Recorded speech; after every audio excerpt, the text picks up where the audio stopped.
회개는 그리스도인들에게 친숙하지만 또 한편으로는 이렇게 낯선 것이기도 합니다.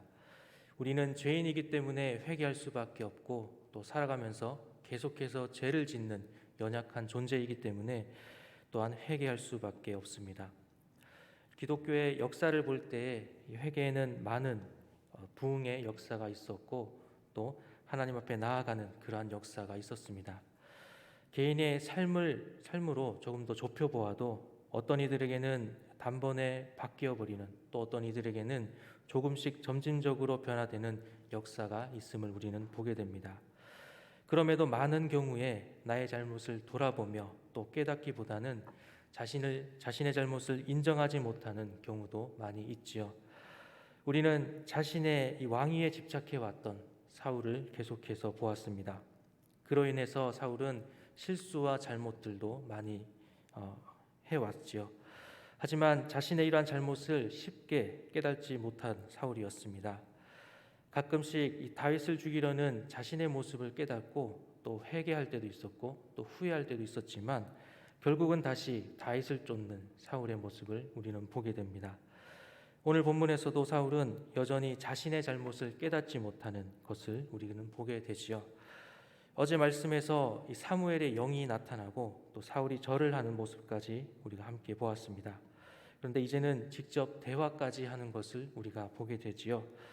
어제도 말씀드렸듯이 어떤 이 사무엘의 영혼에 대해서 정말 사무엘의 영혼이냐 혹은 사탄이 변장을 해서 사울 앞에 나타난 것이냐 이러한 것들은 잠시 접어두고 기록의 이 말씀에 기록된 것만 가지고 우리 함께 나누어 보기를 원합니다. 1절에서 사무엘은 내가 어찌하여 나를 불러올려서 나를 성가시게 하느냐라고 말하고 있습니다. 사울에 대해서 굉장히 부정적인 그런 반응을 하고 있는 것이죠. 이에 대한 사울의 대답이 바로 이어집니다. 중요한 것은 이 대답을 통하여서 사울이 어떠한 성향을 가진 사람인지를 우리는 보게 됩니다. 사울이 무엇이라고 대답합니까? 나는 심히 다급하니이다. 블레셋 사람들은 나를 향하여 군대를 일으켰고 하나님은 나를 떠나서 다시는 선지자로도 꿈으로도 내게 대답하지 아니하시기로 내가 행할 일을 알아보려고 당신을 불러 올렸나이다 라고 말하고 있습니다. 우리 사울의 대답에서 우리는 무엇을 알 수가 있습니까? 굉장히 자기중심적인 생각을 가지고 있는 사람이다라는 것은 우리는 깨닫게 되지요. 이 사울의 대답에서 나 혹은 내가라고 하는 이 말이 계속해서 반복되는 것을 우리가 보게 됩니다. 나는 심히 다급하니이다. 나를 향하여 군대를 일으켰고 나를 떠나서는 또 선지자로도 꿈으로도 내게 대답하지 아니하시기로 내가 행할 일을 알아보려고 이런 말들을 통하여서 모든 것들을 자기 중심으로 생각하고 있는 사울의 모습을 보게 되는 것이지요.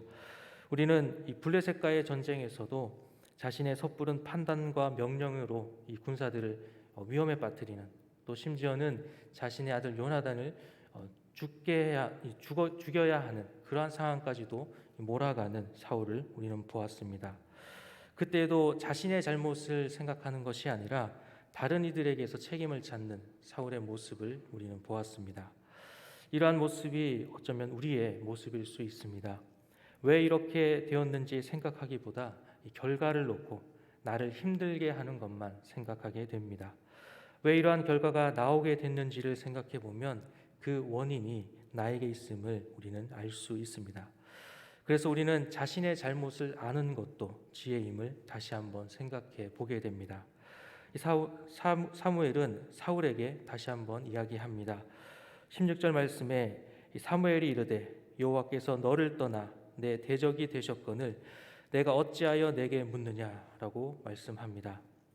이 이야기를 들었을 때에 내가 여호와를 대적하는 자이다라고 하는 이 말을 들었을 때에 사울이 해야 할 일은 무엇이었겠습니까? 바로 회개이지요.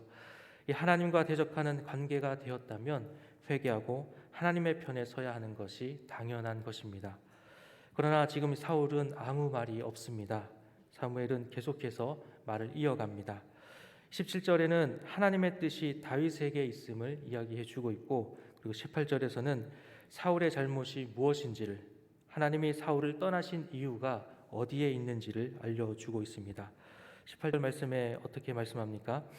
내가 여호와의 목소리를 순종하지 아니하고 그의 진노를 아말렉에게 쏟지 아니하였으므로 여호와께서 오늘 이 일을 내게 행하셨고라고 말하고 있습니다. 사울의 잘못한 것이 무엇입니까? 바로 이 순종하지 않은 것이지요. 아말렉과의 전쟁에서 하나님의 말씀대로 아말렉을 진멸한 것이 아니라 그때에 아말렉의 왕 아각을 살려두고 있었고 또 그 살찐 그런 가축들을 그대로 보관하고 있었던 사울의 모습을 우리는 기억합니다. 그때에 이 사무엘은 자신이 직접 아말렉 왕 아각을 처형하고 또 순종보다 제사가 낫다라는 것을 사울에게 말합니다. 이때의 사울의 생각은 사실은 이 하나님은 진멸하라고 명하셨지만 그래도 이 좋은 가축들, 살찐 가축들을 하나님께 제사로 드리고 그러면 하나님께서 좋아하실 것이다라고 생각한 것이지요. 또한 이 아말렉 왕 아각은 이스라엘 백성들 앞에서 모두가 보는 앞에서 처형했을 때에 이 왕으로서 자신의 어떤 위신이 더 올라갈 것이다라는 그러한 생각을 가지고 있었습니다. 그러나 이러한 불순종이 지금 하나님과 대적하게 된 이유가 된 것이지요. 처음 사울의 불순종은 내가 하나님을 대적하겠다라고 하는 생각에서 시작되지 않았습니다. 가축은 제사를 드리고 아각은 조금만 있다가 처형하겠다라는 것이지요. 나름의 그 자신의 이유가 있었습니다. 하나님 앞에서는 불순종이었고 사울의 자기 합리화에 불과하다라는 것을 그때는 생각하지 못했습니다. 이 작은 불순종이 하나님을 대적하게 하는 결과까지 이어지는 것을 우리는 보게 됩니다. 사울의 불순종에 대한 말, 이 불순종의 이유가 무엇인, 어떻게 불순종을 했었는지 이 사무엘이 말하고 있는데 이 말을 듣고 사울이 해야 할 일은 무엇이었습니까? 역시 회개이지요. 그러나 사울은 회개하지 않았습니다.